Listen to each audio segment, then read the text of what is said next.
falo sobre isso. Como é que a gente faz escolhas acertadas? Para Platão, isso era a virtude da prudência, quando aquele que delibera, ou seja, aquele que escolhe, o faz acertadamente. Enfim, foi uma busca ao longo da história, porque nós vamos construindo a nossa vida como fruto das nossas escolhas. Portanto, não se trata de qualquer coisa, trata-se do caminho que nós vamos trilhar. Tá? Então, é muito importante saber como a gente se coloca de maneira a ter a melhor chance de fazer uma escolha adequada, uma escolha que nos favoreça. O nome dessa arte de saber fazer escolhas é a virtude do discernimento. Discernimento é exatamente separar o cerne das coisas, ou seja, a essência das coisas. Cerne é sinônimo de essência, para você poder saber o que é adequado e o que não é. Não significa que o inadequado seja ruim, significa que não é o melhor neste momento.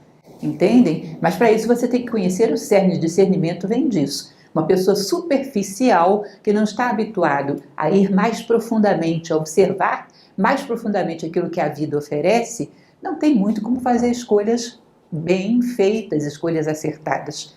E nós temos o hábito de sermos superficiais, inclusive em relação a nós mesmos, que é a primeira das alienações, que gera todas as outras. Falta de um autoconhecimento e autodomínio básico. Sofremos muito disso, né? Isso prejudica demais as nossas decisões. Não deixar que o tempo decida. Nós temos às vezes a impressão de que se a gente deixar para lá, o tempo vai passando e resolve o problema. O tempo não vai tomar a melhor medida. O tempo vai deixar que as coisas rolem aleatoriamente na direção que calhar, que não necessariamente é a melhor para você. É evidente que o tempo não resolve as coisas. Ele vai arrastando as coisas adiante de qualquer maneira. E é provável que essa escolha, que na verdade não é uma escolha, é um abandono da escolha, não seja melhor para você. Portanto, cuidado com esse comodismo de fazer de conta que eu não estou vendo que é hora de escolher. Deixa para lá que o tempo resolve tudo. O tempo não resolve, às vezes ele complica muito as coisas. Em vários setores, não agir a tempo complica muito as coisas. Eu acho que em quase todos, para falar a verdade. Então não caiam nessa de vamos deixar para lá, vamos fazer de conta que não estou vendo que eu tenho que decidir alguma coisa aqui. E deixa que isso aí se resolve sozinho. Não resolve. Tá? Então é a primeira coisa que a gente tem que desmitificar. Não espere pelo tempo. O que mais? Quase toda palestra eu falo sobre isso, porque gosto muito de etimologia, que é a origem das palavras. A gente usa as palavras sem saber o que elas significam. Vocês não sabem a diferença que faz isso. Quando a gente começa a se aprofundar nas palavras, entender o que elas significam. Qual é a origem delas, de onde elas vieram, quando elas nasceram, elas queriam dizer o quê? E a inteligência ela é composta de inter e elegere. Elegere de eleger, de escolher.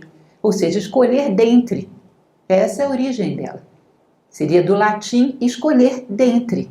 Ou seja, escolher dentre múltiplas possibilidades qual é a melhor. Disse que a maior de todas as inteligências é escolher dentre todas as opções que o mundo te oferece quem é realmente você. A maior de todas as inteligências é a identidade. Que interessante, né? É a primeira. Às vezes achamos que uma pessoa é inteligente e essa inteligência fundamental ela não tem. Às vezes tem uma capacidade lógica de raciocínio bem treinada, mas essa inteligência de ser capaz de distinguir a essência, o cerne das coisas, encontrar aquilo que é válido no meio de várias outras opções, exige capacidade de relação, exige profundidade, uma série de coisas que cá entre nós não são tão comuns nos nossos dias. Não são tão comuns. Nós deveríamos estar mais preocupados pela escassez da inteligência natural do que pela abundância da inteligência artificial. Porque são duas coisas preocupantes, sem dúvida.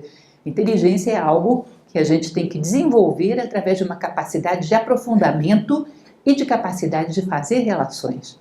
E hoje somos cada vez mais, digamos assim, apressados e superficiais, o que impede muito o desenvolvimento da inteligência. Então ela também está relacionada a saber fazer boas escolhas, está relacionada a discernimento. O que mais? Ligada à prudência também. Eu falei para vocês que Platão dizia que a virtude certa aí seria a prudência. Para ele, prudência é a virtude que, quando a pessoa faz escolhas, escolhe acertadamente, ou seja, escolhe o melhor para si. Prudência tem a ver com sabedoria, Tá? Então, a prudência é aquela que leva à reflexão, impede que você tenha uma decisão impetuosa, decidir com a cabeça quente, aquilo que mais ou menos a gente costuma dizer, né? Não pensamos, decidimos baseados em emoções, em paixões, em ódios, em revoltas, em vinganças, seja lá o que for. Somos muito passionais nas nossas decisões, muito passionais. Decidimos em cima daquilo que queremos, que às vezes pode ser um gosto passageiro. Se você fosse um pouco sensato, pensaria mais naquilo que deve do que naquilo que quer. Porque você sabe que aquilo é um gosto passageiro, que daqui a pouco muda. Aquilo não é realmente você. Nós não somos as coisas que gostamos. Vocês já pararam para perceber isso?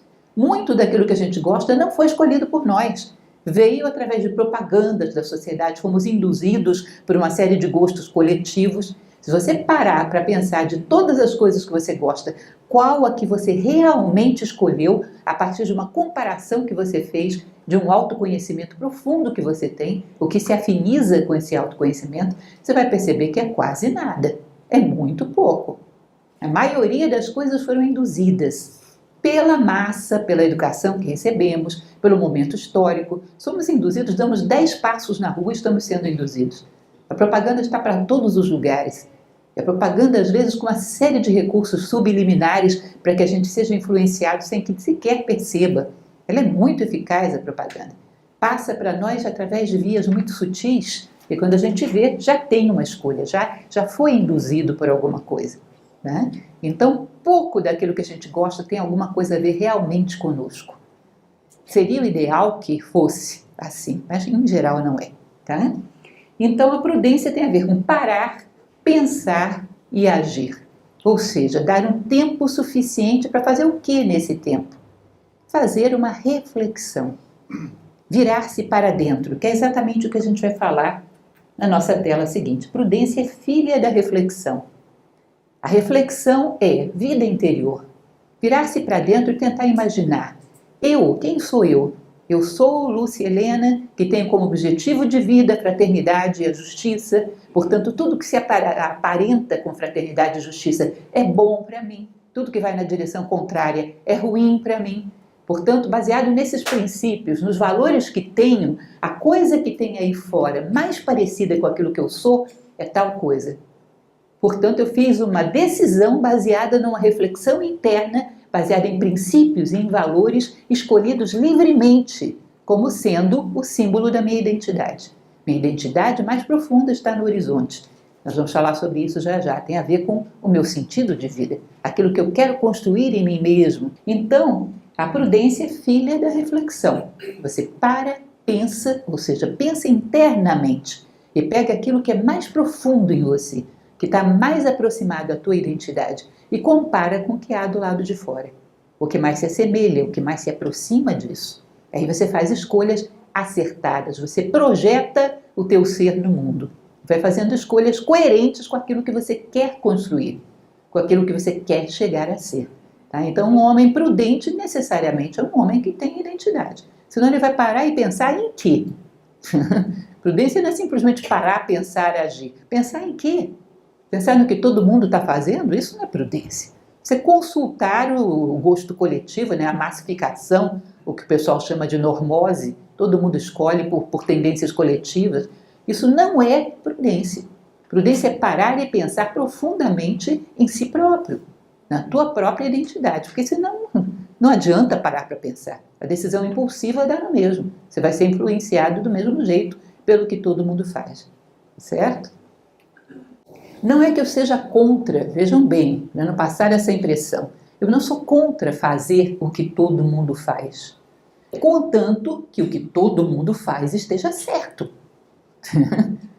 Agora, quando todo mundo está caminhando para o abismo, é melhor eu me salvar sozinha do que estar com todo mundo. Agora, se todo mundo pegou o melhor caminho, muito melhor. Eu não caminho sozinha. Que ótimo, sejam bem-vindos, vamos juntos. Mas ter a coragem de não ser arrastado pela multidão quando você percebe que a multidão está cega, está indo para um destino insensato. Vocês lembram da fábula do flautista de Hamelin? Ele tocava flautinha, os ratinhos iam todos para o abismo? Nós temos uma flauta de Hamelin tocando por aí, influenciando as pessoas numa direção que em geral não tem nada a ver com o bem delas. Tem a ver com algum interesse de alguém que está por trás dessa melodia. Aí nós estamos constantemente sendo escolhidos nas coisas mais básicas da vida, e isso é que é o problema. Nós somos escolhidos quanto àquilo que pensamos, quanto àquilo que gostamos, quanto aos nossos gostos e às nossas rejeições. Vocês não acham interessante isso? Parem para pensar comigo. Se cada ser humano tivesse uma identidade legítima, real, ninguém seria igual a ninguém. Seríamos complementares, mas ninguém seria igual a ninguém. Cada um realizaria uma essência que é única e irrepetível.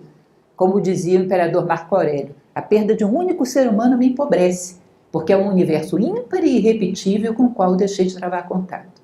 Se cada um de nós tivesse identidade profunda, ninguém pensaria idêntico a ninguém. Quando a sociedade se divide, como a gente vê acontecer em muitos momentos históricos, metade pensa uma coisa, outra metade pensa outra, eu paro para pensar, 200 milhões de brasileiros, 100 milhões estão pensando a mesma coisa? Não é possível. Provavelmente ninguém está pensando nada. Né? Devem estar sendo pensados. Porque 100 milhões de pessoas era para ser 100 milhões de opiniões. Onde cada um pensa e se complementam entre si e vão fazendo tese, antítese, síntese e vão construindo alguma coisa conjunta. Isso seria maravilhoso, porque veríamos uma questão por todos os ângulos que ela tem. Você pegar 100 milhões de pessoas e estão pensando a mesma coisa, é provável que ninguém esteja pensando. Cá entre nós. Então nós temos ignoramos que nós temos que construir a nossa visão do mundo. Muitas vezes nos entregamos a esse comodismo, como se tudo já estivesse pensado. E nós tivéssemos simplesmente que optar por um dos bandos, por uma das tribos que estão por aí. Cancelamos aquilo que temos de mais autêntico, que é a nossa própria identidade e, consequentemente, o que viemos fazer no mundo, que tem tudo a ver com a nossa identidade. Quando nós sabemos quem somos, sabemos também o que nós viemos fazer aqui, qual é a nossa missão. E saber a nossa missão é o que nos realiza, para poder realizá-la e realizar a nós mesmos. Profundidade, mente superior. É muito importante que a gente entenda um pouco a respeito de como funciona a nossa mente. Na Índia, eles chegam ao ponto, para ser bem pedagógicos, de dizer que nós temos duas mentes. Uma mente prática, que eles chamam de kamamanas, mente de desejos, que é essa que escolhe, sei lá, um produto no supermercado, fazer uma economia pessoal para poder comprar um carro um pouco mais novo. Essa escolha do dia a dia é essa mente básica de desejo, que eles chamam de kamamanas. Eles dizem que a gente tem uma outra mente, que é uma mente superior, chamada só de manas, mente. Para quem não sabe, daí veio o man, o men, que está associado ao homem, nas línguas neolatinas, nas anglo-saxônicas, mas enfim, essa manas, essa mente superior que a gente tem, ela só pensa baseada em princípios e valores universais. Para ela tomar uma decisão, ela vai consultar o que é nobre, o que é justo, o que é bom, o que é altruísta, o que eu devo fazer como ser humano. Ela só pensa nesses termos. E o que eles dizem? Para você tomar qualquer decisão que tenha algum relevo na sua vida, você teria que elevar a sua consciência a esse ponto mais alto e decidir aqui em cima. E uma vez que a consciência cai, você não muda a decisão lá embaixo. Você só toma decisões aqui em cima. Vocês sabem o que é isso, vocês conhecem. Não tem aquele momento em que a gente para pensar como estarão as famílias na Ucrânia? E embora eu não seja parente de ucraniano nenhum, dá aquela dor no coração de saber que as casas estão sendo desmoronadas com famílias dentro, que tem gente no meio da rua passando fome sem saber o que fazer, porque não estão nem querendo receber mais migrantes ucranianos, está difícil de ir para outro país. Enfim, a gente olha para aquilo e diz que tragédia, gente, que terrível uma família está passando por isso. E dói o nosso coração. Você sabe o que está acontecendo numa família síria? Você sabe o que está acontecendo, a dor de alguém, e aquilo dói no teu coração. Todos nós temos esses momentos, não é? Não temos nada a ver com isso. Não somos ucranianos, não somos sírios, não somos nada. Mas a dor humana dói no nosso coração. Esse momento em que você está vivendo isso, a tua mente está lá em cima, a tua consciência está lá em cima, na tua mente pura.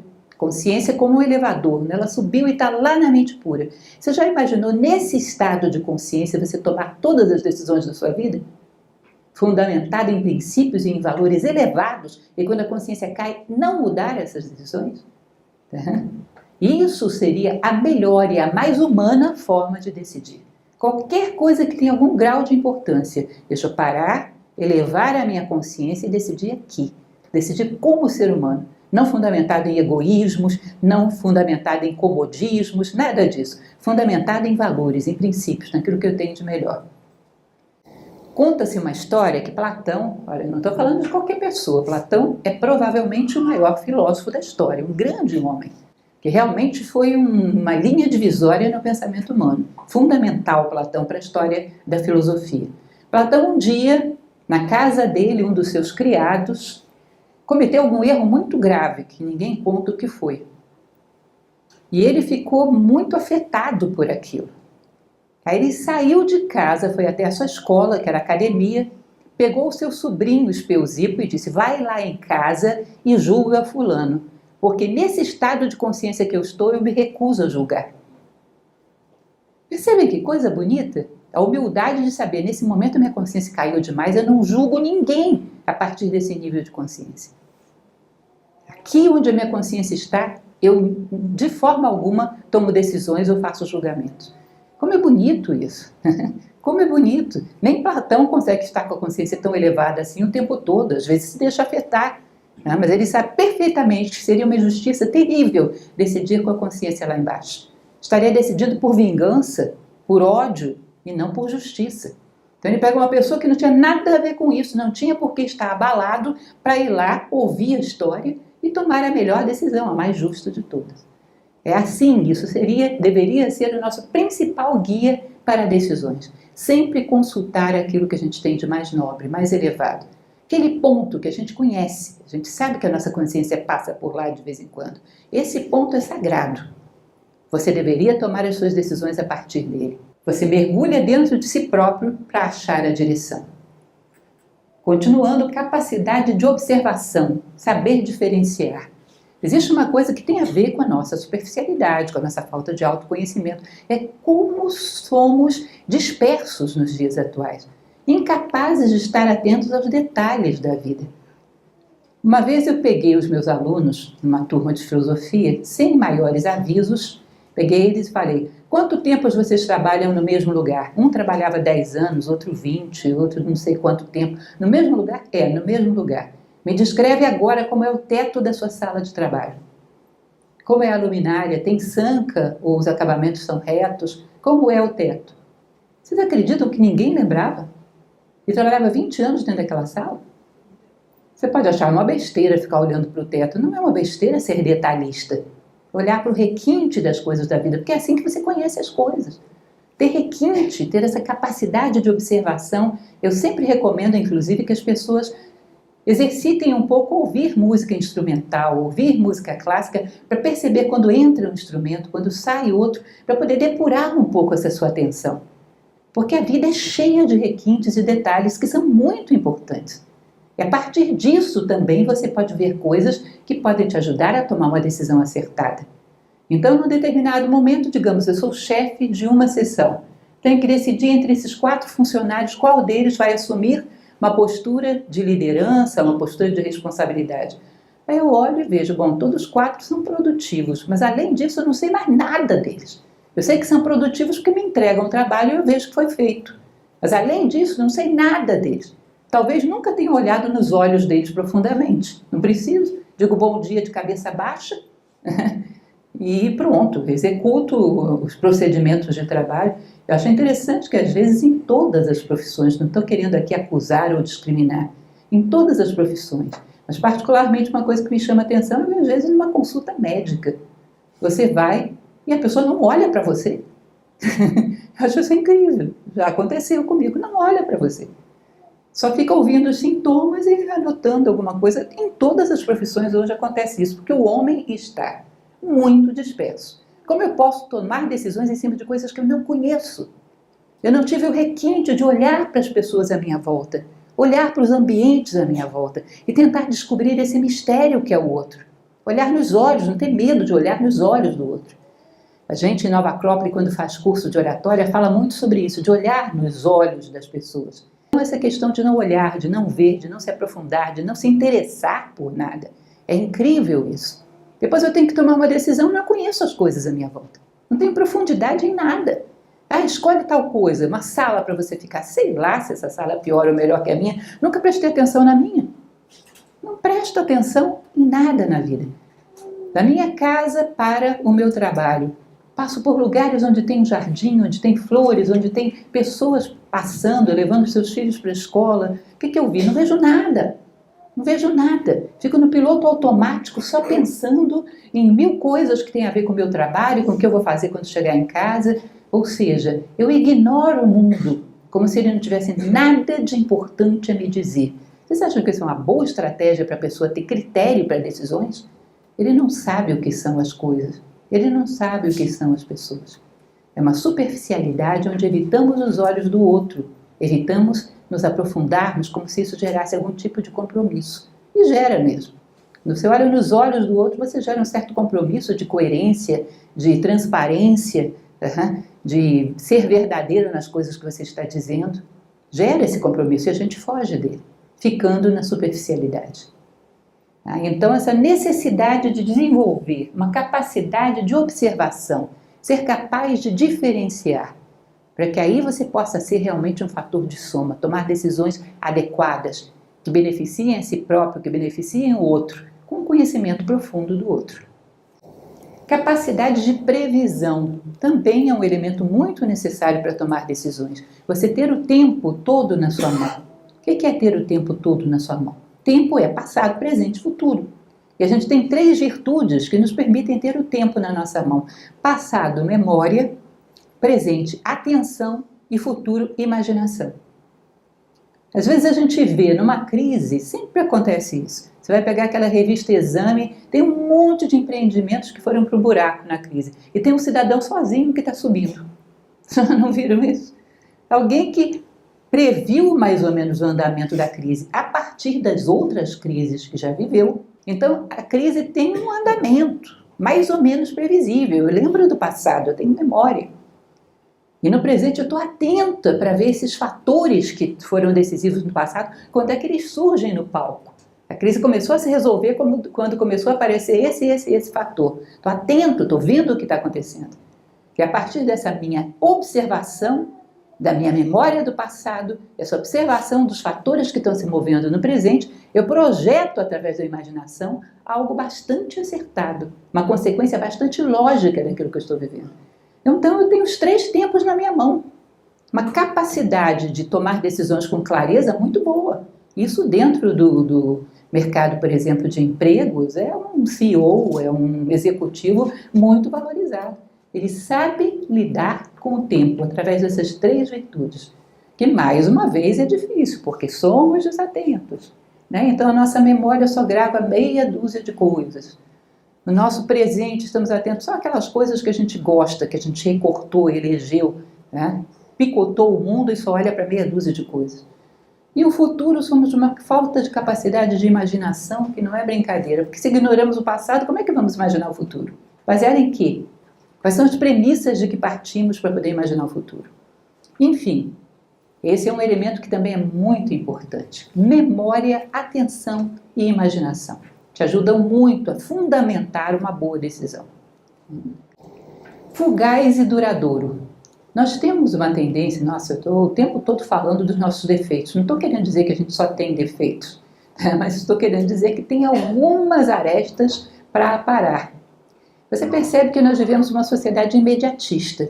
Se você tem que esperar muito tempo para obter alguma coisa, a pessoa desiste logo. Não tem paciência para um trabalho mais prolongado, que exija que ele trabalhe, que ele vá andando sem ter frutos, até um determinado ponto onde esses frutos vêm.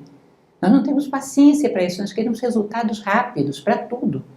Chegou ao ponto da gente cada vez criar redes sociais que cabe menos texto, porque a gente não quer ler. É textão que eles chamam, né? Então chega um determinado momento que a gente está sempre decidindo em função do fugaz e não do duradouro. Em função das coisas que permanecem, que são mais sólidas, que podem fundamentar uma vida inteira. Não, sempre em função do fugaz. De coisas descartáveis, de relações descartáveis, de contatos superficiais, sempre em relação ao fugaz. Aquilo que você saboreia e descarta rápido. Isso vai fazendo com que você não tenha relações profundas construídas na sua vida. Em relação ao querer e ao dever, que eu já falei para vocês, eu quero, muitas vezes prevalece sobre o que eu devo. Porque o meu gosto nesse momento, eu gosto de tal coisa. Olha, o fundamento da formação de caráter, segundo Platão, é exatamente você educar o teu gosto para gostar das coisas que te fazem crescer e rejeitar as coisas que te animalizam, que te brutalizam. Portanto, se você tem um gosto que não coincide com aquilo que você humanamente deveria fazer, não coincide com os teus princípios, eduque esse gosto. É possível educar o gosto, aprender a gostar. Não decida em função de caprichos emocionais, extremamente passageiros, isso não é você. Então não troque o duradouro pelo fugaz, não troque o eu devo pelo eu quero. Esses gostos nossos não são nem nossos. São coisas passageiras que provavelmente a gente pegou do meio. Uso de bom senso diariamente. 1001 utilidades, não é isso? O bom senso é como se fosse o irmão menor da prudência e do discernimento.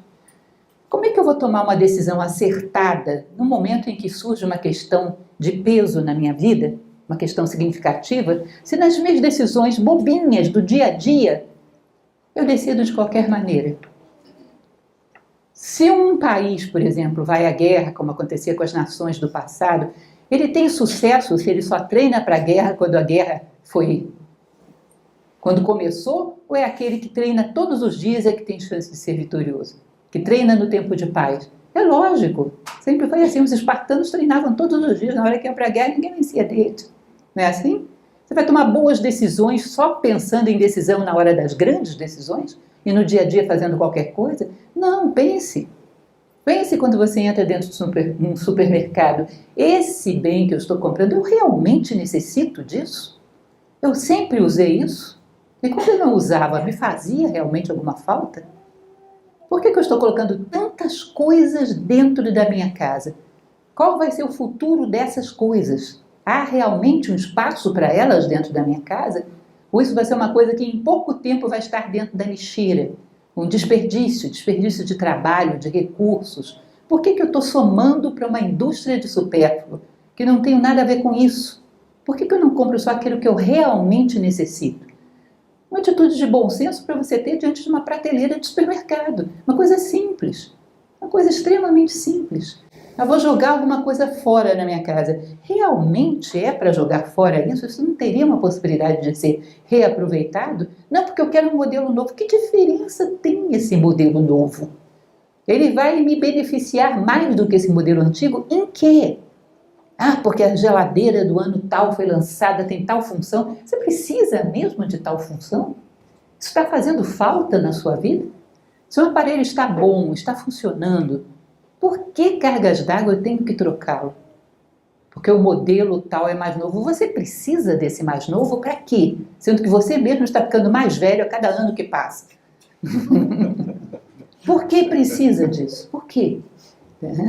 Enfim, bom senso, essa escolha assim, bem feijão com arroz, do dia a dia.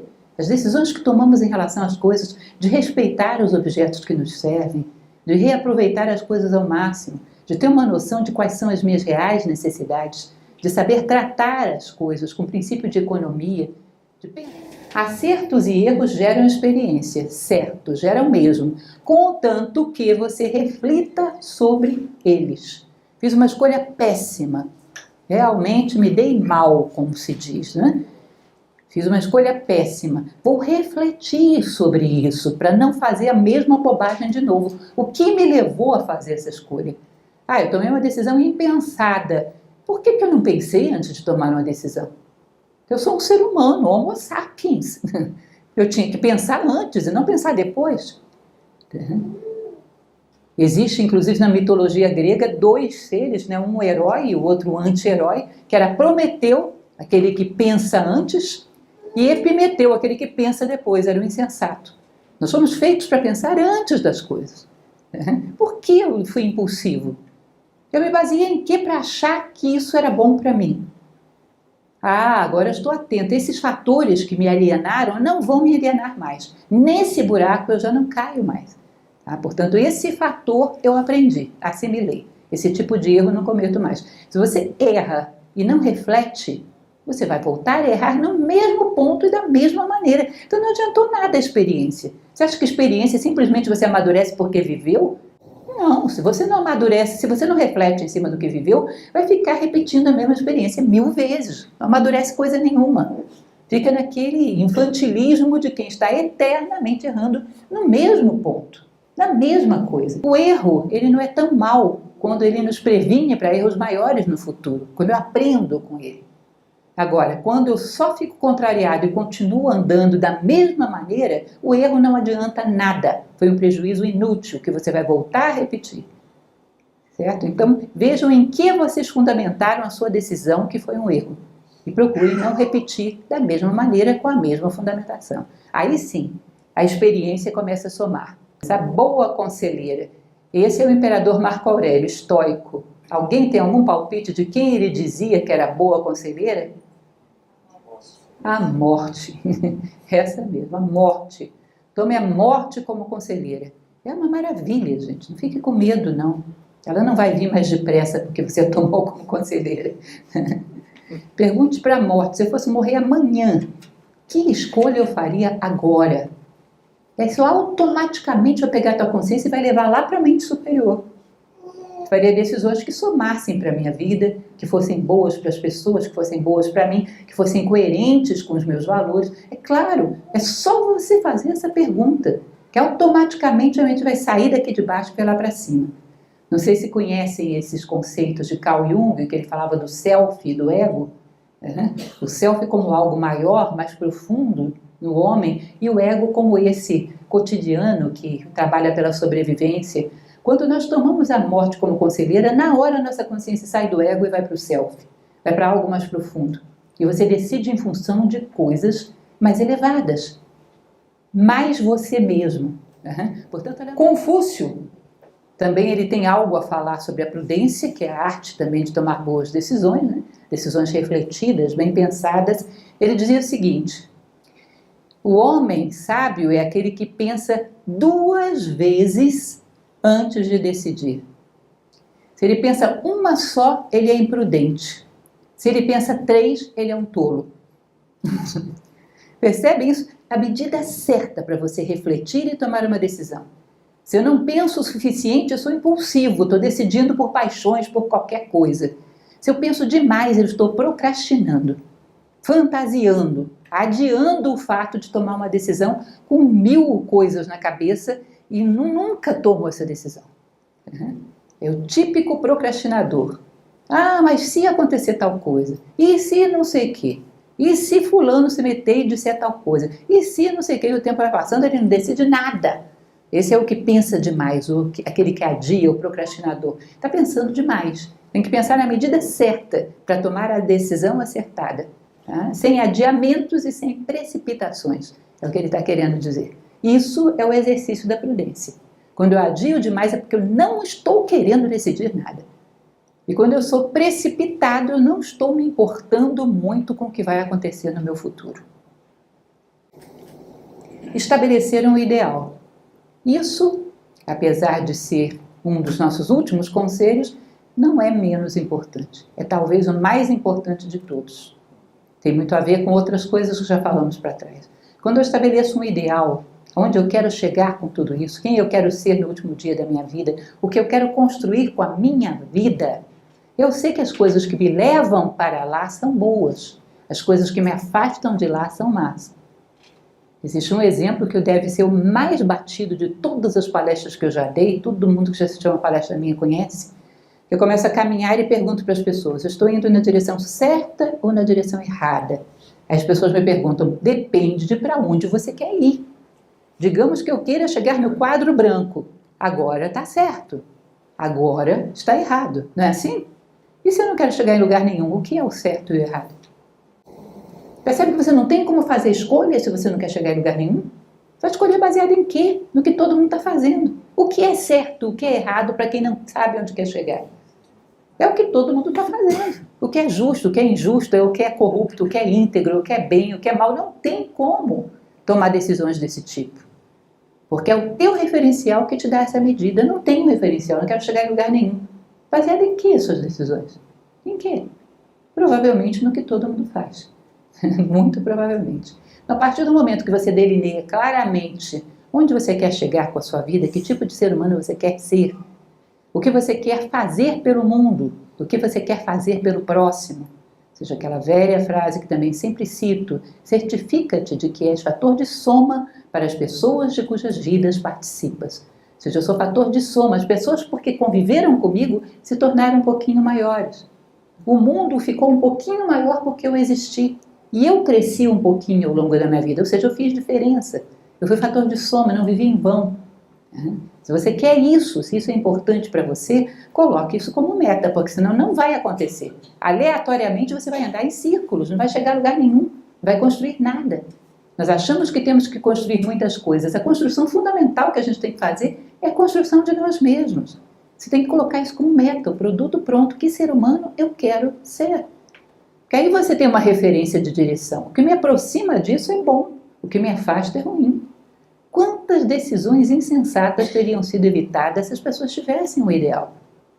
Quantas pessoas foram convencidas a fazer loucuras que não teriam sido convencidas se tivessem o ideal?